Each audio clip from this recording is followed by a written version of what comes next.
বিহু দিনা ৰাতিপুৱা জ্যেষ্ঠ দুজনৰ পৰা সেৱা ল'লোঁ। বিহু বছৰটো যাতে ভালে কুশলে পাৰ হয়।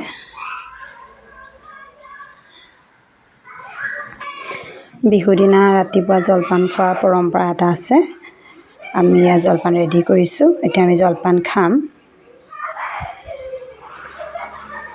এয়া জলপান আমি খাইছোঁ। এয়া আমাৰ ঘৰখন। আজি বিহু দিনা আমি ঘৰতে সাজি কাচি ঘৰখনকে আপোনালোকক দেখাওঁ বুলি ভাবিলোঁ। এয়া মই সন্মুখৰ ষ্টেপতে বহি আছোঁ।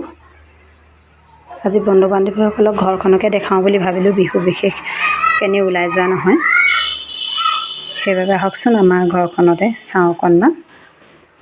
এয়া ডালিয়া ফুল আছে আমাৰ ঘৰত, আৰু কিছুমান ফুলৰ নাম নাজানো বাৰু, নাৰ্চাৰীৰ পৰা অনা হৈছে। এইবিলাক ডালিয়াই হয়, বেলেগ বেলেগ কালাৰৰ।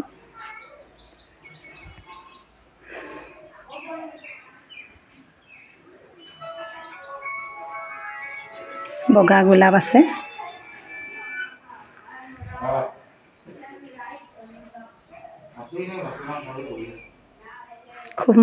ফুল মই খুবেই ভাল পাওঁ।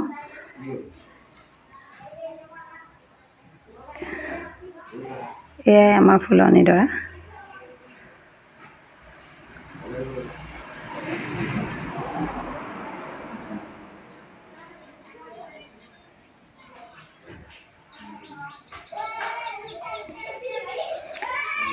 এয়া মই ভিতৰতো অকণমান আপোনালোকক দেখাওঁ বুলি ভাবিছোঁ।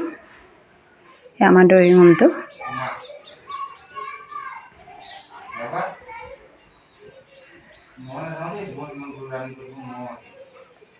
এইটো চোফাৰ নতুনকৈ লোৱা হৈছে।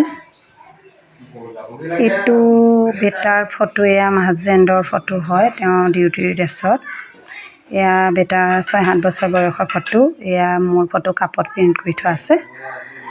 আৰু এয়া হাজবেণ্ডৰে ফটো হয়, তেওঁলোকৰ ডিপাৰ্টমেণ্টৰ পৰা দিয়া। আৰু তলত এয়া টিপত আৰু শহাপহু এনেকৈ আছে। আৰু বিশেষ দেখাবলগীয়া নাই বাৰু, তথাপিতো আপোনালোকক দেখালোঁ নিজৰ ৰুমটো। এইটো মোৰ বেডৰুম। এয়াই আৰু বিহু বুলি আজি অকণমান আজৰি, সেইকাৰণে আপোনালোকক দেখালোঁ।